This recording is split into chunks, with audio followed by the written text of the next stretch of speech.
All right, so chapter 2, section 5 is called Transformation of Functions. So what we're going to learn today is to graph by shifting graphs. So instead of plotting actual points, you're going to learn how to take a graph and shift it, right, left, up, down, upside down, turn it like narrow, wide, that kind of stuff. So this isn't on the test? This is. The 2-4 is not. So a transformation is a shift of the graph, okay?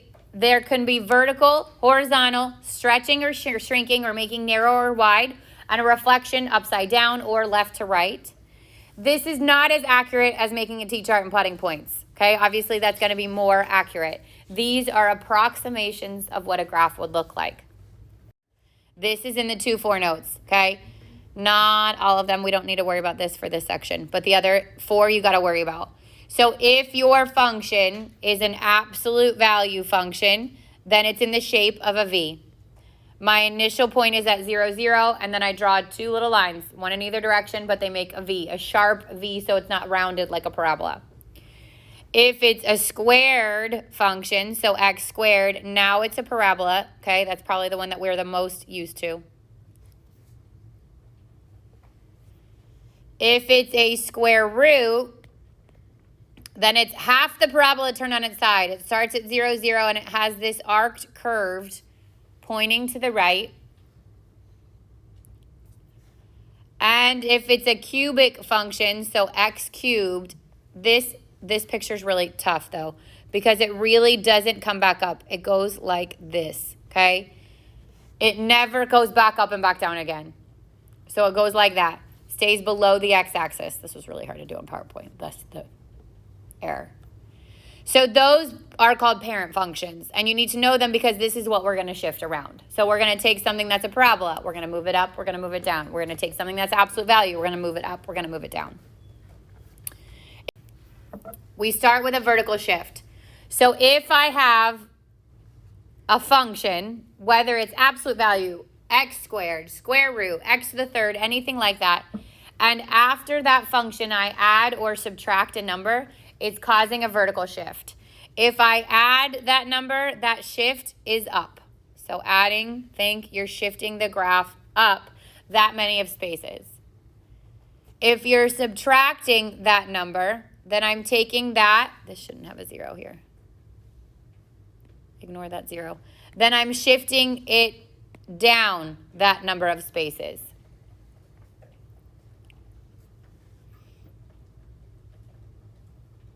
All right, so here's what they could look like. It literally just says graph the function, and A is f of x equals x squared minus 2. So the first thing you want to identify is what's the parent function look like.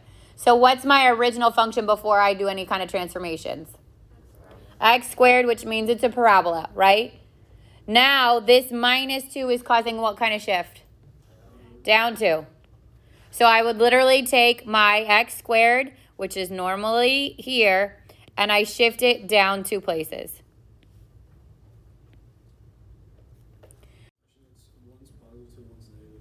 Oh, it is. All right, we're going to change that so it's absolute value.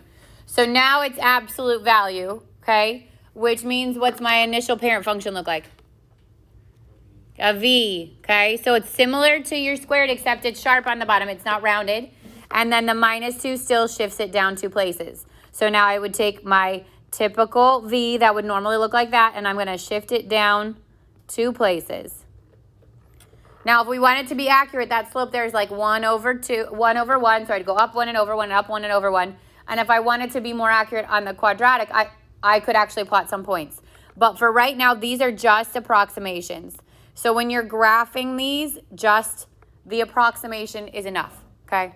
If we wanted to be more accurate, we would plot some points. Then comes the horizontal shifts. So now this is shifting left to right. The way a graph gets shifted left to right is if we add or subtract inside the function. So if it's an absolute value, the adding and subtracting is happening inside the absolute value instead of outside. If it's a squared, it's happening in the parentheses that's being raised to the squared power. If it's a square root, it's underneath the square root. And if it's with a cubic, it's inside the parentheses that are being raised to the third power. Here's what's weird about a horizontal shift is that you would normally think if you're adding, I'm going to move to the right, and if I'm subtracting, I would move to the left. But it is the reverse. If you are adding, you are moving left. And if you are subtracting, you are moving right. This is consistent with finding your zeros. So if I gave you a function and I said f of x equals the square root of x plus 2, and I asked you to find the 0 on this, what would you do? I would set it equal to 0. 0 would equal the square root of x plus 2. And then I would square both sides of my equation. I'd get 0 equals x plus 2. I would subtract that 2, and I would get x equals negative 2. So if you are doubting yourself on a horizontal, you can always find the 0. This is literally left 2 is where I would plot this point, which is why it's the other direction. Okay, so this would be a square root. Because it's a square root, it would point to the right, and it would be a shift left. So if it's underneath the root or inside the parentheses or inside the absolute value, we go the opposite direction your brain normally thinks. If it's plus, we go left, and if it's minus, we go right. So you just find the 0 and plot. You don't even need to find the 0. You literally just shift it left 2 places. Yeah. If you were unsure, you could find the 0. All right, so look at 3. What's my original parent function? A parabola, x squared, so it's a parabola. The plus 2 inside the parentheses is doing what? Left 2. So I literally move my 0, 0, left 2 places, and I draw a parabola. That's it. Yep. So you don't have to draw like the one before? Nope. If it says put both on the graph, it'll say put the graph, the parent function, and the shifted graph, then you want both. But most of the time, you're just going straight to the shifted function. On your test, you'll go straight to shifted. Okay, 4 says f of x equals x minus 2 squared. So again, parabola, right? This direction is what? Right 2. I go right 2. I draw a parabola.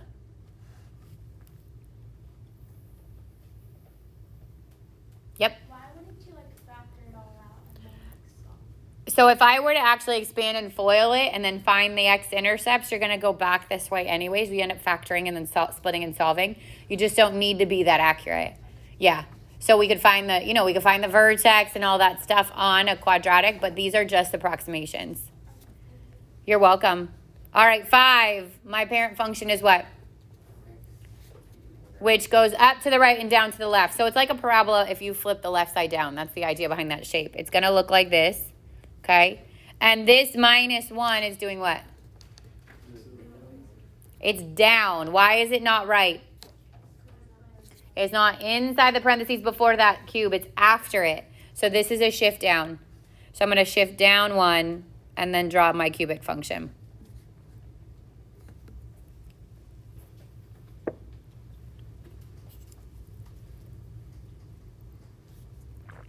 Yep. So the one to the side is inside the parentheses? Correct. Like 6. 6 actually has both things happening, right? The first thing you want to identify is it's cubic, right? So my initial parent function does what we just did. The plus 2 inside the parentheses does what? Left 2. The plus 1 after does what? Up 1. So my graph is shifted left 2, up 1. There's the middle point on the cubic function. The right side points up. The left side points down. Doesn't matter which one points up or down. Yes. So if it's positive, which is right now, it's positive on the right, negative on the left. So it goes up to the right, down to the left. We're going to see a negative is a reflection. Questions so far? So the question might actually say to graph it, or it might say to describe the graph. So you would use words like my graph is shifted to the left 2 and it's up 1. Something like that. Okay.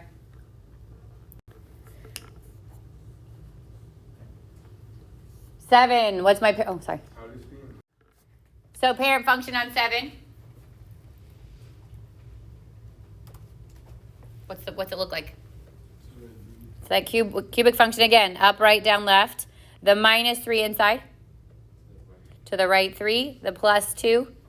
Up 2. So I go to the right 3. I go up 2. I plot that middle point, and I point my arrow up on the right and down on the left.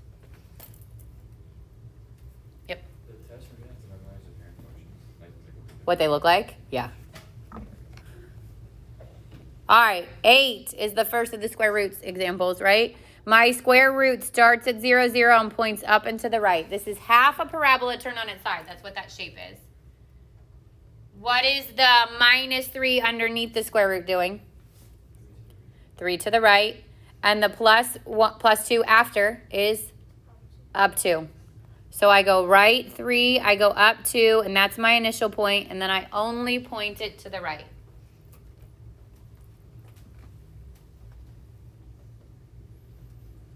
Do you ever have a problem which says like x squared on the side of the With a square root? Yeah. No. All right, let's just talk while we're on this slide about domain range increasing, decreasing, because that's a good practice, okay? So if I look at 7 and I ask you what the domain of this function is, you would tell me it's what? All real numbers are negative infinity to positive infinity. My arrow is pointing down and it's pointing up, right? I mean, left and right. Now my range is also negative infinity to positive infinity because my arrows are pointing down and up. How about increasing and decreasing behavior? So how does it start? If I go from left to right, what's that first? Increasing. It starts at negative infinity, and when does it stop increasing? It never stops increasing. It is increasing that whole time. So it goes to positive infinity. So that a cubic function, an x to the third power, is constantly increasing. It slows down the increase in the middle, right? So it doesn't happen as fast around here, but it is always in that upward direction. Yeah. I felt the x cubed is like the other way. It would be like maybe like flip. Like a cube root or the x cube with a negative on it? Like instead of it being like. Does it ever go up, left, and down, right? Yeah, that's a reflection. That's next. Yep. Okay, come here, right? So now square root. What's the domain on this one? 3 to positive infinity. Bracket or parentheses on the 3? Bracket. Range. 2 to positive infinity. Bracket or parentheses on the 2? Bracket. Increasing. 3 to infinity. Bracket or parentheses? Parentheses. Good. Remember, increasing can never be bracket. And then no decreasing, no constant.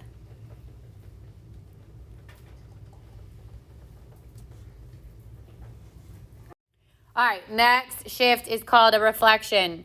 And this is a shift either upside down. If I took my graph and I folded it like a hamburger, it would be upside down. That's the reflection that happens if the negative is on the front of the function. So if it's before the function starts, then it flips it upside down. So a parabola would flip so that it's upside down. The absolute value would flip so that it's upside down. The cubic function, this is when it goes up, left, and down, right. And the square root function, if this is my axis, it starts here and it points down and to the right. So that's if the negative is on the front of the function. Yeah.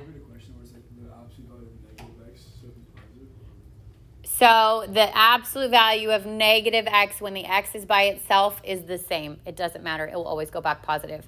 The absolute value of negative x with a horizontal shift, it changes the direction of your horizontal shift. So remind me, and I don't think there's one on there. I'll write that out.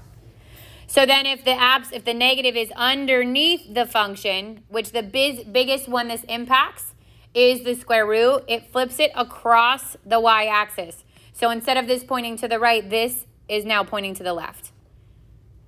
For the rest of them, if I flip it left to right and there's no horizontal shift, it has the same shape, right? If I took a parabola, that is this, and I folded it like in half like a hot dog, and I flipped it over the y-axis, my shape does not change. So this is the same as this. Same thing with the V. If I draw a V for the absolute value and I flip it over the y-axis, there's no shift. So the absolute value of x is the same thing as the absolute value of negative x. And a cubic function, when I flip it left to right, it looks like it's the same as if that, so this and this, here's my original, and then both of these have the same effect because if I flip it upside down, it's the same thing as flipping it left to right. So it'll when it's inside the function. Yep. Everything else is just upside down. And upside down is way more common than left to right. They like to do left to right on the square roots like this one, but you don't see them a lot on the other ones. If it has a horizontal shift, so what Tomas is just asking is, if it has a horizontal shift and there's a negative inside, that negative actually changes the direction of your horizontal shift. So if I had f of x equals absolute value of negative x plus 3, the plus 3 normally tells me to do what? Shift it to the left. But the negative in here tells me flip that shift, it's now to the right.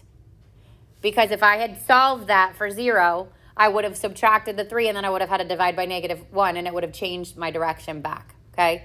So that's how a negative inside can change the shape of an absolute value or a quadratic. This would now switch this to the right 3.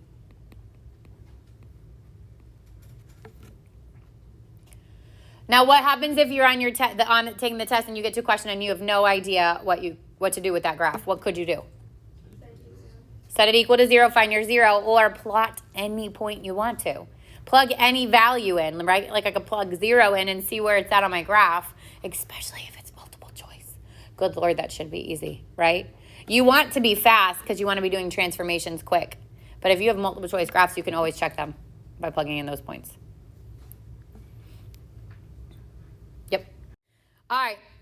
So what's this graph doing? First of all, what's the parent function? It's x. Well, the parent function is just the x squared, which means parabola.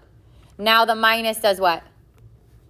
Flips it. So people say flips it over the x-axis. I tend to say upside down. I think it's easier to visualize an upside down U than it is to say flip it over the axis. But you choose, okay? So this is upside down. The plus 2 does what? Up 2. Careful because it's not inside the parentheses, right? So I'm going up 2, and then I'm literally drawing an upside down parabola. What's the domain on this function? Negative infinity to positive infinity. Left to right goes negative infinity to positive infinity. What's the range? Good. Bracket or parentheses on the 2? Bracket. So we're going from bottom to top, right? The arrows are pointing down, so negative infinity up to 2. Bracket on the 2. What's increasing? Negative infinity 2. Oh, we're so close. To the x. 0. Yep. What's decreasing? Good. No, it's still positive because it's x, right? It's to the right. And there's no constant. Spoiler alert, there's never a constant on any of the transformations because none of my initial graphs have a part of the graph that's horizontal.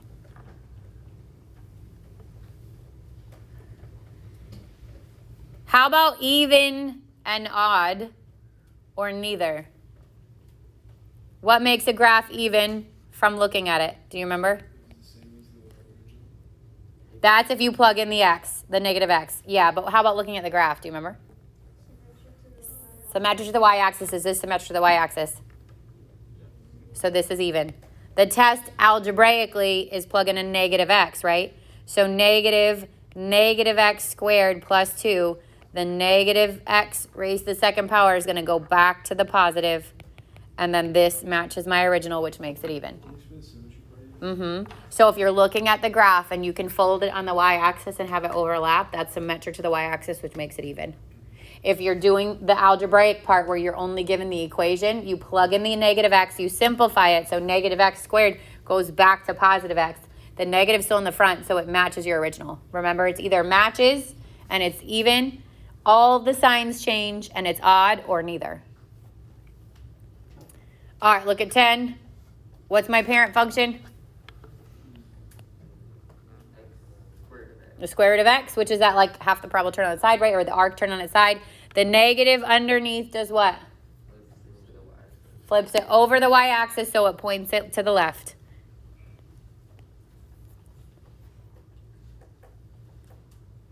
What's my domain? Negative infinity to 0, bracket on the 0. What's my range? 0 to positive infinity. Good, that usually confuses people, right? You're going bottom to top. People tend to start with that arrow. How about increasing, decreasing, constant? Is there increasing? None.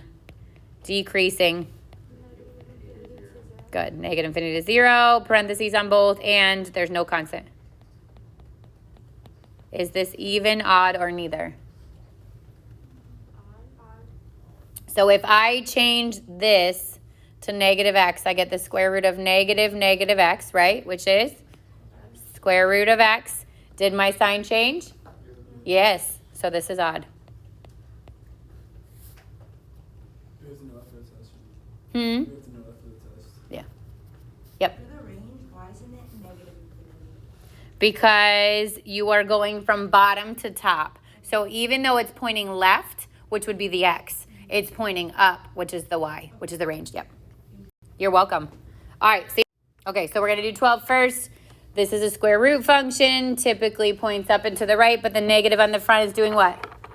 Flipping it upside down. So instead of pointing upright, we're pointing down and to the right. Domain would be what? 0 to positive infinity. Range? Negative infinity to 0. Increasing? None. Decreasing? 0 with a parentheses to positive infinity. No constant, right? Is this even, odd, or neither? Odd. Again, if I plug in a negative x, it's going to change that sign. Yep. Why wouldn't the decreasing be negative infinity? The decreasing, because you're going left to right. So it starts at 0 points to the right. So now these that have, hey, that should be these, okay, that have terms in front of their functions cause my graph to be vertically stretched or vertically shrunk. The other word we use for it is narrow or wide. So if you could picture a parabola, right, like your normal parabola, which would be like this. There's no shift left or right or upside down or anything like that, right?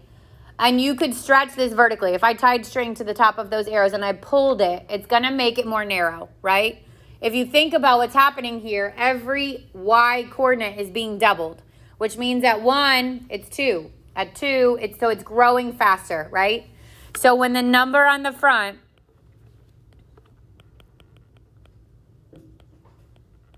is greater than 1, we stretch it vertically.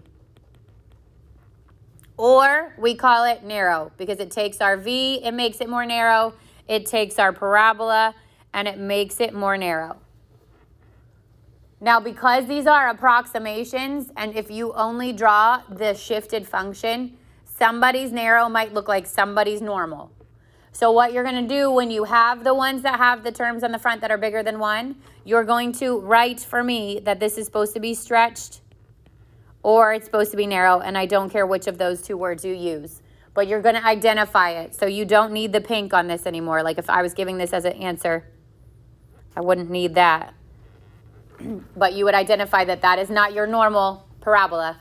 That is stretched or narrow. So if it's bigger than 1, it becomes like smaller. Yep, and the bigger the number, the more narrow it is. How do you know like, how it's narrow? You just got to make it more narrow than, it's still just approximation. So just make it more narrow than your normal. So it doesn't have to be like Nope. And if it's a square root, it makes it taller. Like if you think about what a vertical stretch would be, it would make it taller, which we'll get to in a second. If the number on the front is less than 1, now not the plus and minus, so we're not talking about that because the plus and minus is your reflection part.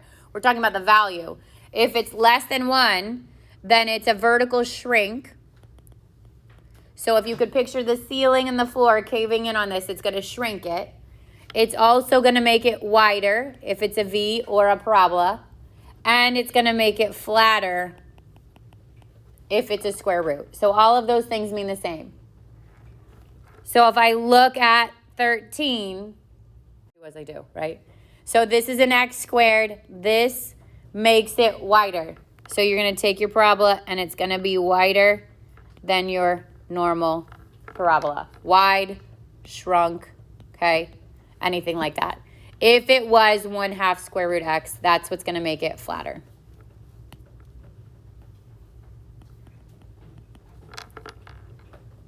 So stretch would be like if you stretched it vertically. Shrunk would be like the ceiling and the floor caving in on it, right? It's going to smash it. Those are your vertical and your vertical stretch and shrink. Questions on any of these? Okay.